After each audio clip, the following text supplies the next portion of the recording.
Hello, hello, hello. Back here with hopefully another 5 or 10 minute rant.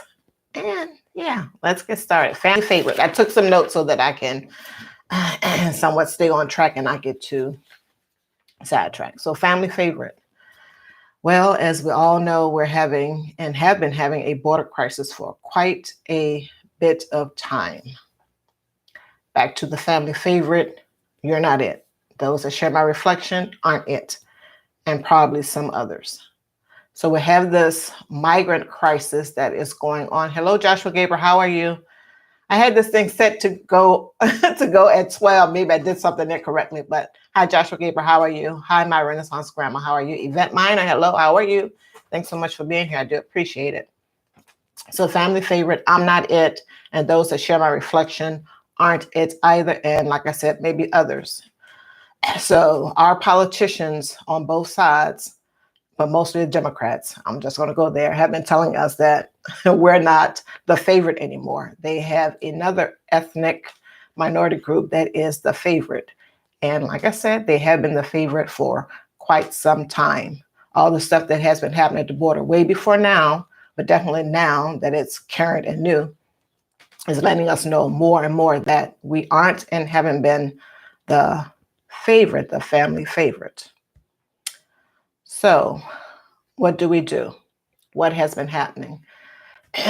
If we've been paying attention to it, there's been a shift for some blacks that have kind of sort of went away from the Democratic Party, the Democratic way of thinking, and yes, all one big tent, and we're all going to help each other. They're going to look out for us, i.e., the politicians, and some of the laws that they make, that they're going to be looking out for our interests, whatever it is. Sadly, in my opinion, that has not happened. Your picture looks the same way. Sadly, that has not been happening. Also, we haven't been making demands, and that has been going on for quite a period of time. We have not been making demands, blacks, as to what it is that we want, not this mealy mouth stuff. No, we haven't been making demands as to what it is that we want and have been wanting for some time. If you don't, a closed mouth does not get fed. If you don't ask for anything, you're not going to get anything. What else do I have on here? And sadly, blacks vote for the Democrats 80 to 90 and maybe 90 plus percentage in, of course, the presidential races and probably other races down ballot or what have you. And what has it gotten us? Not quite sure. I'm not seeing any tangible results or benefits from that. What else? Like I said, a closed mouth does not get fed. So other ethnic groups are asking for stuff and or maybe not asking for something and they're getting it. Like with the Asian, when they had the issue where people were attacking Asians or whatever. I think this might have been last year, year before.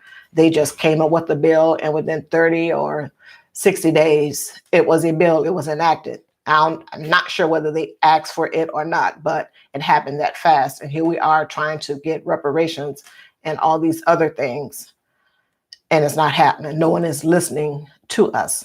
Thus, we aren't the family favorite anymore. And like I said, haven't been for quite a period of time. But trust that this influx of people at the border that is happening now and will continue to happen, it will and has been having an effect on our community, whether we believe it or not. Why is this happening? One thing I believe that electoral politics is not the way, not unless you have bought some politicians. and I haven't yet. No, and I haven't. Not unless you bought a politician to where you can just knock on their door or go to their office and say, hey, I want this to happen or vote this way. It's not going to happen. It's not going to happen.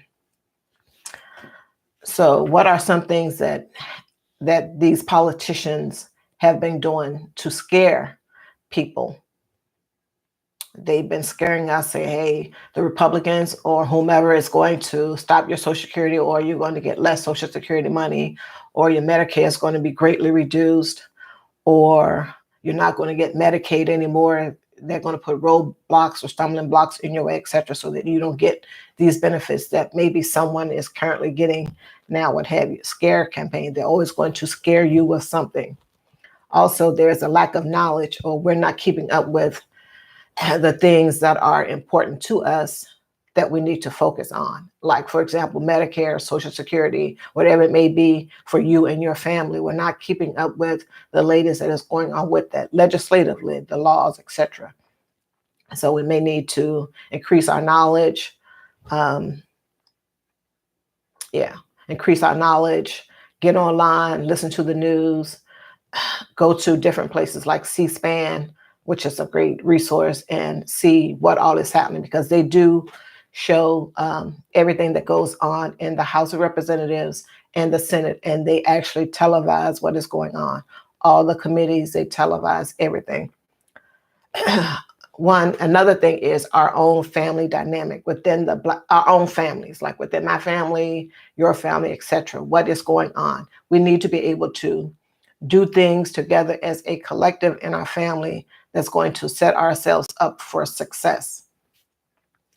Of course, the main thing is the money. Of course, we have to work, get a job. The money is going to be important, and how we manage our money, becoming debt free, learning to live with less, saving and investing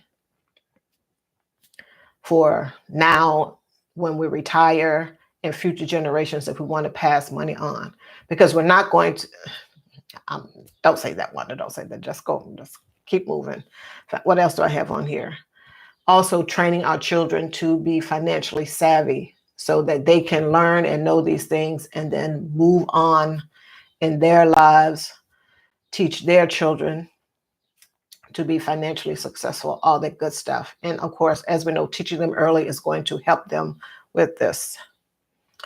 Another thing is we may need to shift our thinking with regards to the college degree, just going out and get any old type of college degree, not helpful, not good. And now as we see AI presenting itself more and more, degrees, college degrees in the STEM area or certifications in the STEM area is going to be more critical than possibly sociology and all these other things. Of course, the doctor, the lawyer, the accountant, these things and those types of professions will always prevail and be out there, and you will have success in making money, making a living with those types of jobs. But just going out here, getting a degree just to say, hey, I got this piece of paper, then you have to jump in the pool of people that's looking for the same job that you are, and in essence, having to beg someone for a job. Probably not a good thing, but I get it. It happens all the time. I get it, not knocking it.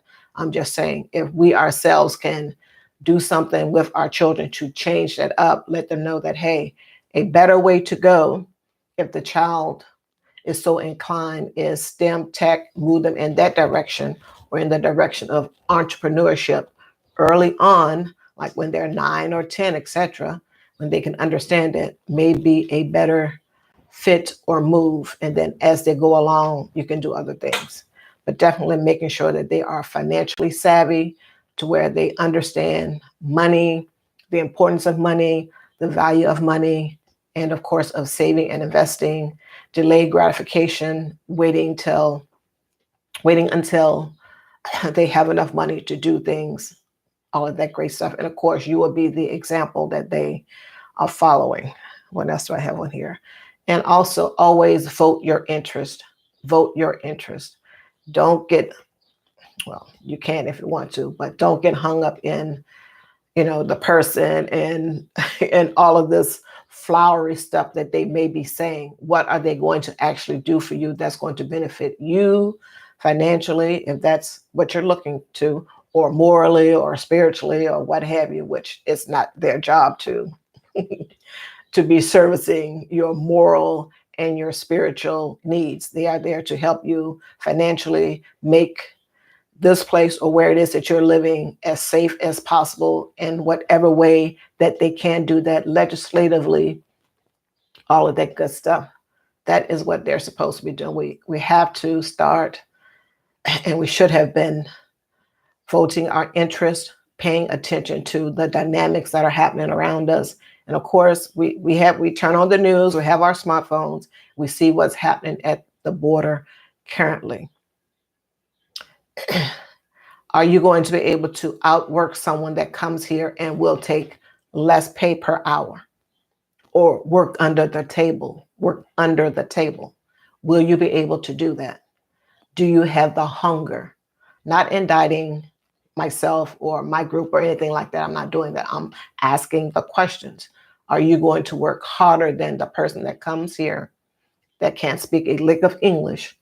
Are you going to work harder than that person for less?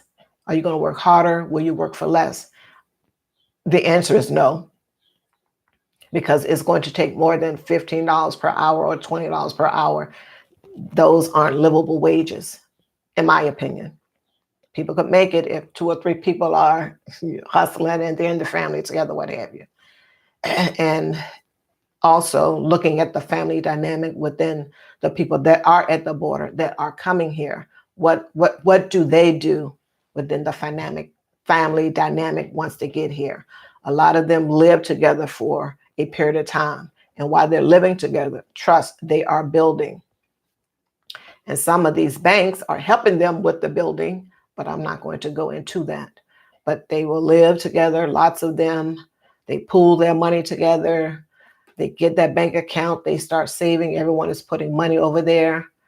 And they keep the money circulating in that house and in their community. Some things that other groups haven't gotten the idea or the picture of just yet.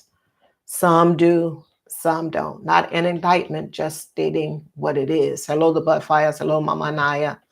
Hello, Yvette. Hi again. My Renaissance Grandma. Thank you all for being here. I do appreciate it. Don't forget to hit the thumbs up button.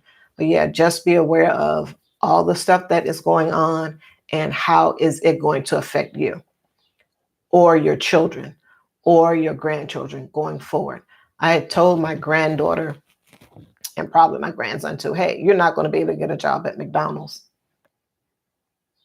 And they haven't. And I don't even think that they applied. And hopefully it wasn't because of my saying that. Trust, when I told them that people are going to hire people that look like them because they are more comfortable with the people that look like them and they speak the same language as the people that look like them. Of course, we know that there are a lot of people of Hispanic origin that works in McDonald's. There's other people there too.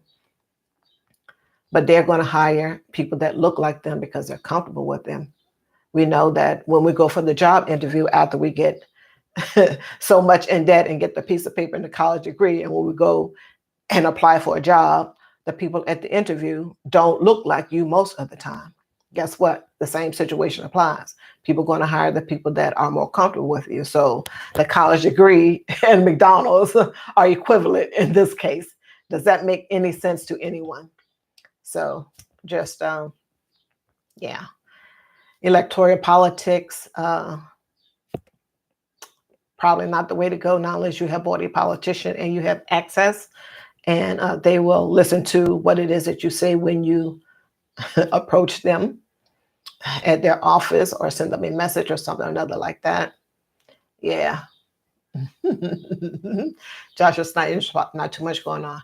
But yeah. So just be careful. Vote your own interest. Don't be focused. I'm going to say don't be focused on the person's character. I mean, well, character does matter. I'm not going to go too far, but yeah. Vote your interest. Vote your interest. So I am going to end this live. I'm sure I was all over the place. Hello, Black Guns and Gardens. How are you? Thanks so much for being here. I do appreciate it. Thank you all so much for being here. I do appreciate it. I set this to go live at 12, but it just started going and I don't know. Guess I need to get in the know about it a little bit more. Hello, Lori at DNL Treasures. Hi, how are you? Thanks so much for being here. I'm about to end the live, and now there's 8 people here, so I guess I could talk more. So that's the end of that. I plan to walk today too, so it may be a silent walk, but who knows? I may come up with something. But yeah, there's a lot of stuff going on right now at the border, and I'm going to look into this thing that just expired, Title 42, to see what all that is. I don't know a whole lot about it, or not enough to pontificate on it. What else did I write here in my notes? Yeah. Yeah, just always make sure that you are voting your interests, whether it's local, state, federal, the presidential elections, gubernatorial elections in your state. When you're voting, if they hold elections for judges, if they hold elections for your district attorney or the prosecutor, whatever they may call it, if they hold elections for that, make sure that you are involved, because we know that in the Black community, maybe now and in the past, and probably now, and in the places that do actually hold elections for the district attorney, what have you, it has not turned out favorable for us. I'm not saying that we're not making things bad for ourselves when we get involved in the criminal system, but I'm sure that there have been instances where the person that has been voted in did not fare well with for the people in the Black community. So we have to make sure that we are in the know with regards to things that are going on, locally in our state, all of that good stuff. Yeah. What else did I have? I think I mentioned everything. I was looking at some videos this morning with reference to the Jewish community. I think it was Baral Solomon, someone other like that. My first interaction looking at this person's particular video, and he was talking about one of the videos was about the 10 things that the Jewish community do, and why they're so successful and all this other good stuff. So it may behoove those that may want to know, etc., what all they do in their community, per this person's perspective, what all they do in their community that makes them successful. Yes, I get it. There's a lot of history there. There's a lot of this, that, and the other. At present, information is power, knowledge is power. And yeah, so if you can learn something from another group of people or someone else, just in general, then why not? Why not learn something? And if you implement it, if it sounds like something that you can do within your own family, then do it if you want to do it. It doesn't hurt. And there's no need to reinvent the wheel. Yeah, I think I'm going to end this live, folks.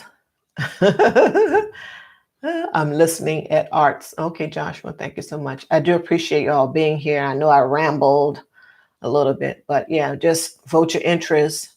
Be cognizant of things that are happening now at the border and in other areas of the government.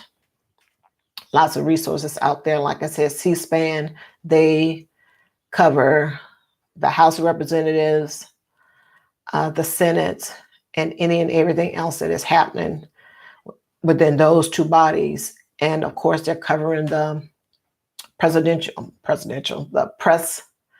president's press conference daily, well, his press secretary doing the press conference daily, all of that good stuff. So, and they don't filter out stuff or anything. So that's another good resource. And of course, you have the internet and your smartphone there. So yeah. Well, thank you all so much for being here. I do appreciate it. Take care and have a great day. I'll see you outside. Goodness knows I need to walk. Thank you so much for being here. Bye-bye.